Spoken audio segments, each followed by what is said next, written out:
I was in the streets, just letting people use me. How does that make you feel, Maya? It feels shameful. Why he do you like that? He thinks he's Bill Cosby. Like. He said he was Bill Cosby? Yeah, he said he was Bill Cosby. He was all like... So raped you and he said he was Bill Cosby. Listen, after spending what feels like forever in and out of rehab, Maia Campbell is finally speaking her truth about how Hollywood just chewed her up and spit her out. And baby, when I tell you this story is devastating, I mean it's going to break your heart into a million pieces. The allegations coming out about her being S.A'd by someone powerful in Hollywood are sending shockwaves through the industry. And honey, all signs are pointing straight to Diddy.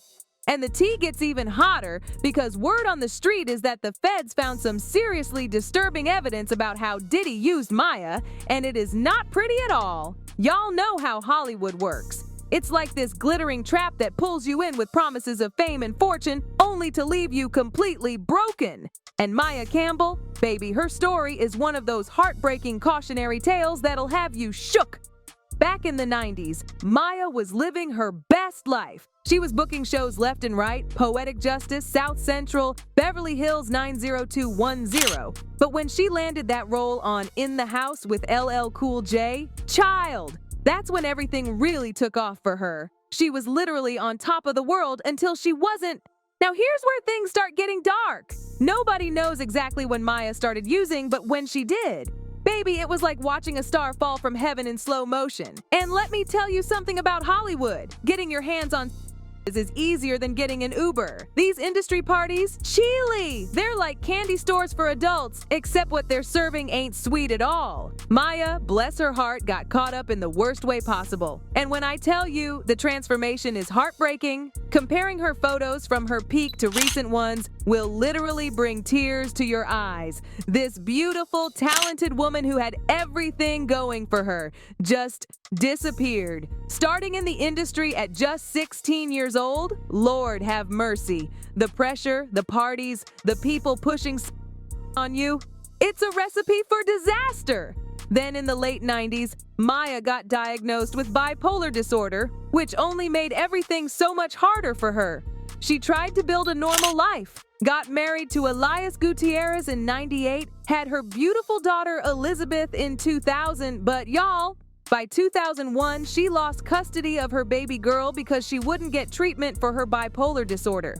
Instead of taking her prescribed meds, Maia turned to alcohol and other to cope, and baby, it was all downhill from there. Her family, they tried everything to help her, but after a while, they just gave up.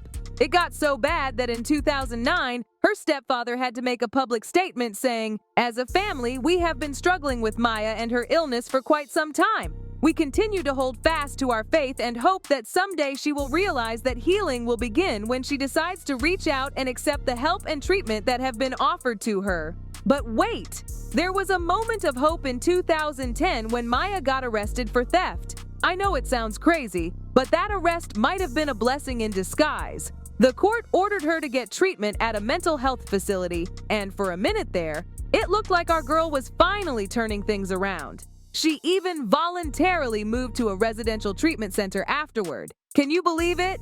And y'all, for 2 whole years, Maia stayed sober. She was working on fixing her relationship with her family, especially her daughter. The progress was real. I want you to know that I do love you and that none of this is your fault and that you're the reason I'm trying to get better. I just want you to get healthier so we can be together more and everything will be okay. She even gave this emotional speech to her former self who struggled with addiction. And what do you want her to know? I want her to get herself together and to shape herself up. Talk to her.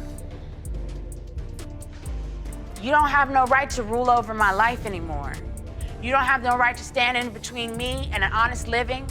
You don't have the right to stand in between me and my daughter and a good life. But Chile, just when we thought Maia was getting her life back together, 2015 hit like a tornado. She got arrested at a Waffle House in Georgia, and the details? Messy. According to witnesses, she was allegedly drunk, cursing out families, accusing some poor child of stealing her wallet, and giving the arresting officer a piece of her mind.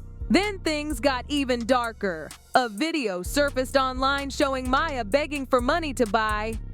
Well, you know what? It was absolutely heartbreaking to watch. You want some powder and some pump my gas for me? You know what I'm saying? But basically, so you want some powder and some cracks? But hold on to your wigs, because in that same video, she dropped a bombshell. She made allegations about Bill Cosby and Diddy. You would have turned him. Cause he like grabbed me like Whoa, what's up, girl? that. What the That's what I mean. Like Yeah. he was unhuman. That's crazy. Wait, I didn't see Why he do you like that? He thinks he's Bill Cosby. Like. He said he was Bill Cosby? Yeah, he said he was Bill Cosby. He was all like.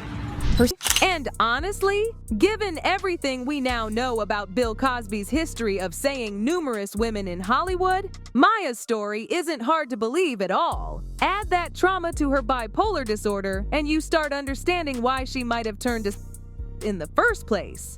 When that video went viral, LL Cool J, her In the House co-star, jumped into action. He made this heartfelt plea on Instagram saying, "If someone has a contact on Maia, please let me know." Then he went off on Twitter, calling out the person who filmed her, saying they should have offered help instead of pulling out their phone. But y'all, things got even more heartbreaking when she was spotted begging for money on the streets of Atlanta. $1 more. Some kids, I got hair. I got $80 worth of hair. For anybody that's talented and wants to learn and wants to give and wants to be a gift, wants to stabilize, wants to keep afloat. And then this woman named London came forward with the most devastating tea. She revealed that Maia wasn't just begging for money, she was herself out at a specific Texaco gas station. London said Maia would always ask her for money and rides, and even though she was visibly strung out, something about her seemed different. Chile, when London finally realized it was the Maia Campbell, she was shook. Maia even pulled out her phone to show pictures from her glory days. Can you imagine? London wrote, "I thought she was joking until she pulled out her phone and began showing me pictures of herself before she became completely strung out. Remember how LL Cool J was all, 'I'm gonna save Maia no matter what'? Then suddenly, he backs out and tweets, 'You can't help someone who doesn't want your help.' When a fan commented, 'Keep your head up, OG, it's a noble cause,' he just replied, 'Thank you.' Chile.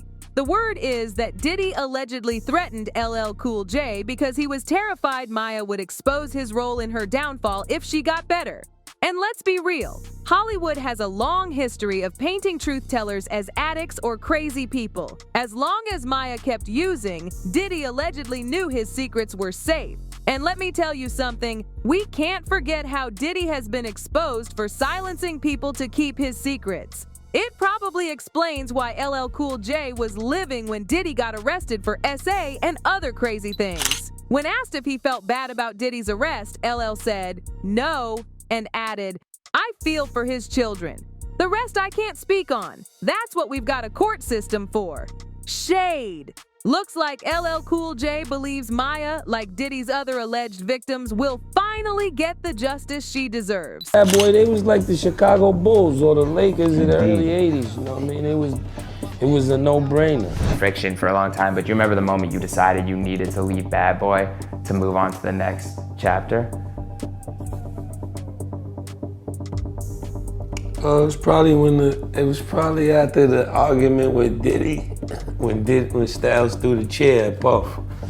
I think Jada actually said that he wants to drop a refrigerator on Puff or something like that. Yeah. He was so angry about the situation. Yeah. I mean, but if you do common math, period, in the music business, just do simple math. Like, simple math will let you know that nobody's really getting paid what they're supposed to get paid. Life like this ain't no joke. Like, from when we came in the door, It's worth killing. It's worth throwing it out the window. when we came in the door, we ain't no greedy dude. Now, let me tell you about another wild chapter in Diddy's history, the LOX. Y'all think you know about Diddy screwing over artists through Bad Boy? Well, the LOX were the first ones to stand up to him and say, "Not today, Satan." Tell him like, yo, Suge, like, yo, I need y'all to come out here, man. Y'all shit is hot. And yada, yada. I guess, before we signed with Puff. Yeah, crazy shit. We had some bidding. But here's where Mary J. Blige comes in. Yes, the queen of hip-hop soul herself. She was riding hard for the L3aks before anybody knew who they were. She brought them to Diddy when he was looking for a rap group, and honey, it was like magic. It was June 1st. One of the things that a lot of people don't realize before they get into the music business is the amount of money that you get from publishing. Yeah. You know, when you were like the only writer of a song, yeah, and let's say the song starts getting picked up in TV shows, no doubt, shows and movies, those publishing checks are crazy. They come forever. They come forever. Come forever. You know? Child. Within weeks of signing, the L3aks were living that fantasy life. In a 2020 Revolt interview, they spilled all the tea about those bad boy days. Jadakiss compared the parties to something out of a movie. Styles P talked about the beautiful people, flashy clothes, and money flowing like water. But the first thing Diddy did made them change their name. The Warlocks was too medieval for Mr. Shiny Suit's taste. On that same day, or we probably just signed last week, he was like, y'all the L3aks. Y'all figure it out, but no more Warlocks, y'all the L3aks. And then we made it living off experience. After he just left us there with the 4th floor face, he just changed our name and walked out the room. In his Hip Hop DX interview, Jadakiss admitted they were straight up starstruck by Diddy. They respected him so much that they would have done anything he asked. You reluctant to change the name, or you were like, all right, well, Diddy said to do it? Yeah, at that time, he was like MJ in his prime, so it was like everything he said was golden. So we was young, hungry whippersnappers coming from Yonkers. We just, he knew a lot about marketing. So he said Warlocks wasn't marketable, and L3aks was more marketable. I guess that's more marketable. We the L3aks. Honey, if Diddy had told them to hop on one foot and bark like a dog, they would have asked, which foot? That's how deep the admiration went. Before you could blink, the L3aks were everywhere, dropping verses on DJ Clue mixtapes, jumping on Mashi's 24 Hours to Live, remixing Mariah Carey's Honey, and even blessing Biggie's Last Day on his iconic Life After Death album. And let's talk about It's All About the Benjamins, that track they claim Diddy twisted their arms to do. The song shot up to #2 on Billboard, but guess what? The L3aks and the whole bad boy crew were not feeling Diddy's vision for it at first.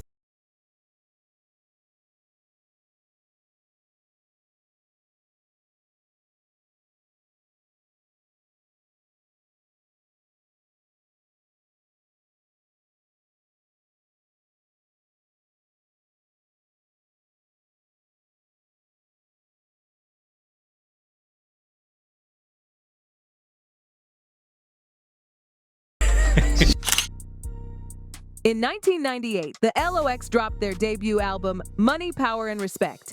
And baby, it went platinum. Everything looked perfect on the surface, right? Wrong. Behind those platinum plaques and fancy parties, there was trouble brewing like a storm. The L3aks, with their raw street credibility, were clashing hard with Diddy's glossy commercial vision, and when they'd had enough of Diddy trying to water down their style, they launched the iconic Let the L3aks Go campaign. This wasn't your typical hashtag movement. This was guerrilla warfare. They were staging protests at their own shows, including that legendary standoff at the 2000 Hot 97 Summer Jam with Diddy right there in the front row. I mean, Rod Stewart on a hip-hop track? The L3aks were ready to bounce. At first, Diddy was like, y'all ain't going nowhere, but things got real when Jadakiss spilled the tea in that explosive hip-hop DX interview. We're talking chairs flying through the air, y'all. Probably friction for a long time.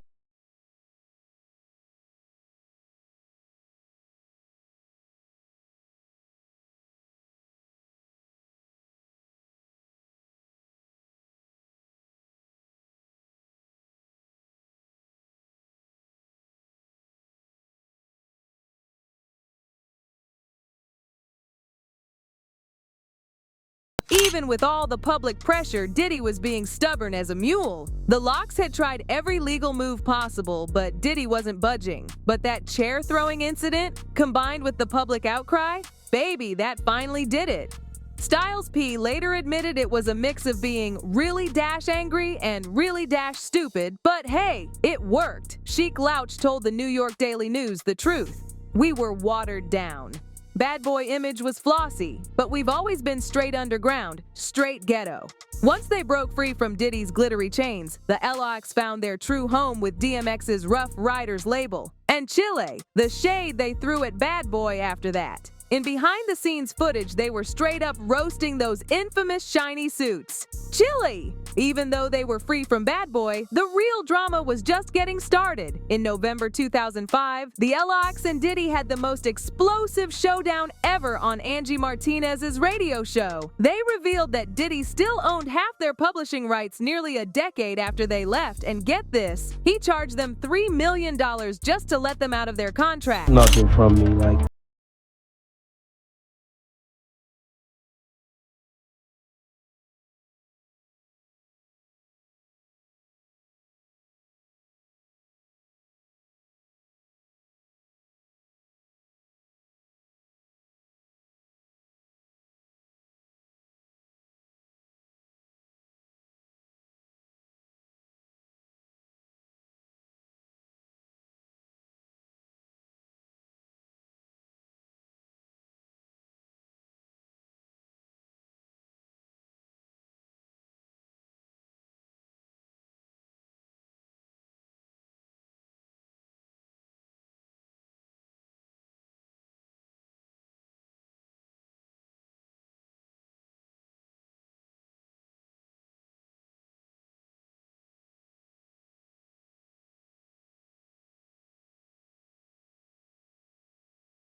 What is it? What do you call it? Styles P went all the way in, blasting Diddy for keeping 50% of their publishing rights. Now you want people don't want to know the truth, dog. We made one record with you. Money, Power, Respect. It's 10 years later, and you still got half of our publishing. Now there's no way you can make it justifiable that you should you deserve half of our publishing. To my face, we just had the con. You ain't saying nothing. What are we gonna do? Shave it to your face? Get sued? What do you want us to do? We can't touch. It's not. We can't be violent. Or none of that. We can't even have saying all this dog 2 years ago. Levels. And what did Diddy do? Tried to play the seasoned executive card. He had the audacity to say, "Don't feel sorry for people that are lazy," and then blame it on the other person. Read your contract word for word. There are books that I have for them, like Publishing 101. The nerve. But the LOX wasn't having any of it. They were furious about the millions he'd made off their backs. But then, something shocking happened. Diddy actually gave in. Exactly what happens, but what he did, like, why people ask us, like, to this day, y'all really will go back to Bad Boy, y'all really do this? Like, he did some shit he didn't have to do as a businessman. That wasn't in the contract at all, like, you know what I'm saying? So, for us, at the end of the day, we had to tip our hat to him, like, and say, you know what I'm saying, that's some real shit, because he didn't have to do that. And then at the end of the day, what people don't know, the same contract that we flip publishing, we flip about, is the standard contract that most MCs and artists have. But us being from where we from, sometimes you just don't feel shit is right. If that shit could have been set in stone years ago, don't mean it's right today. You know what I'm saying? But sometimes it's about having the balls to say that shit ain't right and fuck that shit. I know it's supposed to be like that and it's like that for everybody else, but something ain't right about that shit, so fuck it. Styles P went back to Angie Martinez and revealed that Diddy had actually done right by them. What he did was sweet. He gave us all our publishing back. He didn't have to do what he did in the business world. What he did was like a four-leaf clover. And would you believe it? By 2016, they were all back together for the Bad Boy Family Reunion Tour. Jadakiss even spilled some tea about it on Drink Champs in 2020. Yeah, I mean, that's the only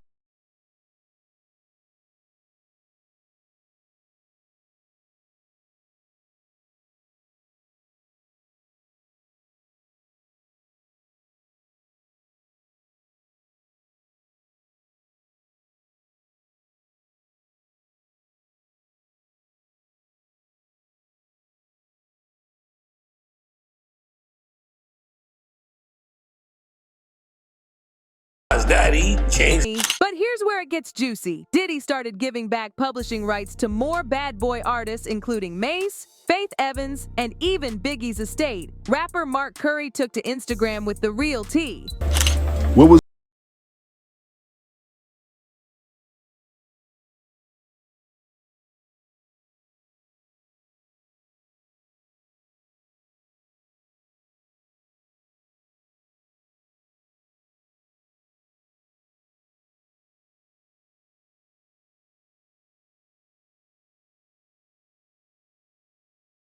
sucked all of the insides out of it and then give it back? Mark wasn't buying Diddy's sudden generosity. Respectful. I told her, why don't you just keep it and pay me? I don't want the publishing, I want the money. Come on, y'all think he doing a good thing because he give back some publishing? Come on, man. It's not worth anything.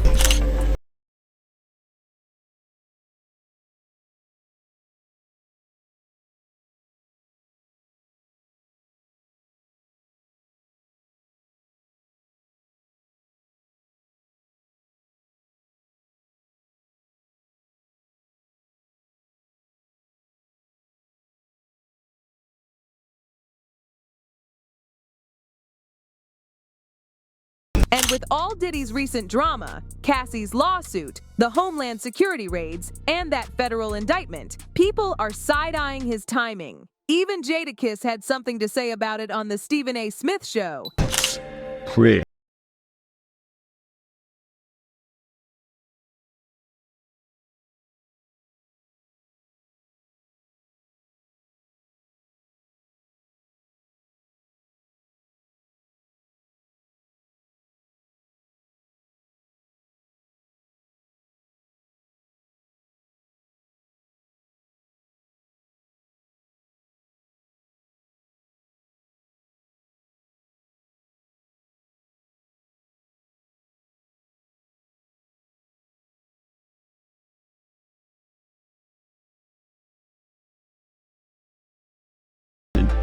Now here's the thing, the L3aks might have had a shorter run with Bad Boy than expected, but it didn't stop them from becoming legends. That chair-throwing incident just adds to their iconic status. The fans are still celebrating how they escaped from Diddy's grip, with one saying, "I still can't believe Diddy tried to turn the L3aks into a pop rap group and forced them to wear flashy but corny jackets. That's like seeing the Wu-Tang Clan wearing clown outfits." Another fan spilled this tea. Crazy thing is, Diddy is amazing at discovering and promoting talent, but he robs his talent blind. Diddy could have been an unstoppable force if he just did right by his artists. But with all these lawsuits against him now, publishing rights are the least of Diddy's concerns. It's just a matter of time before everything comes crashing down and people are praying they don't go down with him. So what do you think? Was throwing chairs the answer when it came to dealing with Diddy? Because words sure don't seem to work with him. Drop your thoughts in the comments and don't forget to watch our next video for more tea spilled. For more tea spilled. For more